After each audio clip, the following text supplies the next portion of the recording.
Why haven't you looked into market segmentation? It's something I wish I'd learned last year before I lost my job, but it took me a while. Caveat, I'm not an affiliate marketing or work from home success story yet, but I'm trying. I did the 15-day challenge. It was good info, but I didn't have the finances to actually take advantage of it, being out of a job and all. But I've heard the affiliate marketing gurus allude to this concept, but I've never found a definitive guide without having to buy something. You know what I mean?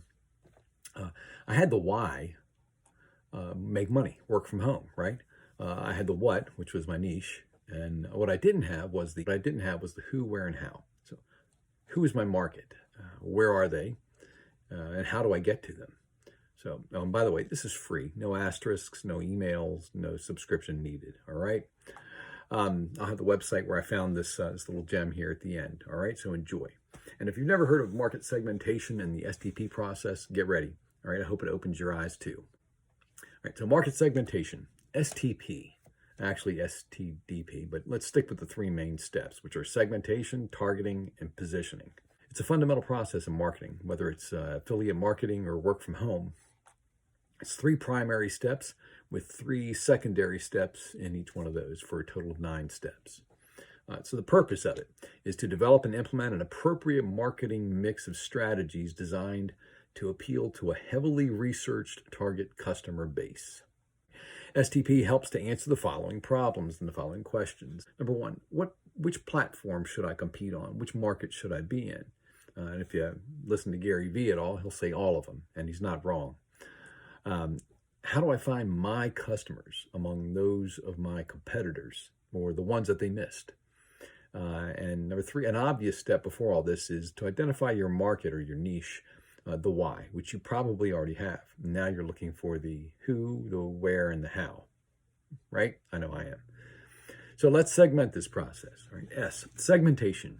It's breaking the larger worldwide market into smaller chunks to identify where you and your company, product, and service fit best with your, let's call it your optimal customer profile. All right. I've heard a similar term out there, but I don't think that I've heard that one. And if anybody hasn't used it, it's mine. Anyway, the OCP, let's call it that. T, targeting. All right, the actual selection of your optimal customer or market. For this, you need to ask, which customer group will A, benefit from your company, your product, your service the most, B, be willing to pay for that product or service, C, will or is projected to grow or consume your product or service at an increasing rate, which is what we all want, or be the word of mouth or have that co-recommendation potential like other sub-market niches to further your sub-market and identify additional sub-markets. And this relates to the very last step in the full or the 9-step STP process, which we'll get into in a second. And P, positioning. How to best position or present your product or service in the most efficient, recognizable, translatable, and immediately attractive way that essentially outshines the competition. So that's the basic STP. Segment the market and find your people. Target that market. Select a strategy to reach those people, and then position your targeting strategy right in front of your people. All right, the full 9-step STP process. Okay, segmentation. Step 1, define your market. Number 2, break that market down into identifiably different demographics or submarkets. And this is why consumer data is so valuable.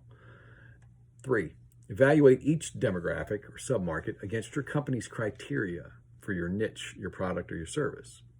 Market targeting, all right, step 1. Construct an optimal customer profile, that OCP, for each best demographic that you find out there, all right? Rank or evaluate each market segment based on that OCP, that optimal customer. And this is real demographics compared to your most motivated imaginary customer, or a real customer need compared to your capabilities and your survivability factors in the marketplace. And we're talking about profit and loss here. And 3, select the demographic or market segment that answers or responds to the pain pleasure points of your optimal customer, what we talked about earlier. So positioning. Step 1 here gets a little involved, so keep up. Number 1, you develop a strategy to reach that optimal customer profile or real customer. And to do that, we have to ask, how do we reach that OCP in that market? How do we touch them? How do we get in front of them? All right, and this involves the pain and pleasure points of your customer groups. So I can relate this to being a street cop for 30 years, right? And meeting a lot of chemically dependent people. I'd ask them, hey, who's your dealer? I want to find out where they get the thing that they love, because they keep coming back for it no matter what. They'll stick to something they're familiar with, busted this one house and had like 20 cop cars and 30 cops around it, but people still came to the door and wanted to know if he was still dealing. Anyway, so back to the question. How do we reach that OCP in that market? All right, that optimal customer profile. What will help us figure out the how is one of the following three things. A, best, but I believe the hardest, and again, I'm not an expert, but completely replace what they love. All right, physically, emotionally, psychologically, whether it's through packaging, appeal, emotion, or whatever it is, with something better. Okay, not the best, not yet. All right, because that's marketing. Right? B, give them more of what they love already or at a better price, which is a common tactic. Okay, or C, and I don't think anybody's want to be here, but if it's all you got, it's all you got, is supplement, augment, or improve what they already love, okay, which means essentially you become a submarket. This is point 2 of positioning, all right?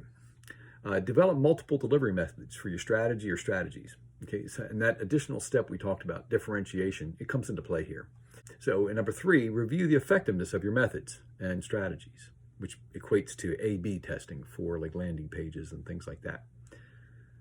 So that additional step, differentiation, I mentioned earlier, it involves finding and improving the unique aspects, benefits, and outcomes of your product or service. And it's generally covered in step number 2 we just talked about in positioning. And to potentially identify a different perspective of the market for you or your company. And it also might identify another outcome to address within the market. Like I said, I'm no expert, and I'm barely out of the gate in all this. But this is one of those things that I haven't heard anyone talk about before. And this little gem can be found at segmentationstudyguide.com, as well as other social media moguls. You should check out Jimmy from whynotresults.com. And he's also here on TikTok, okay? He's not paying me to say that. It's just a good site. He's really responsive. So please hit the like button, and I hope you have a good day, all right?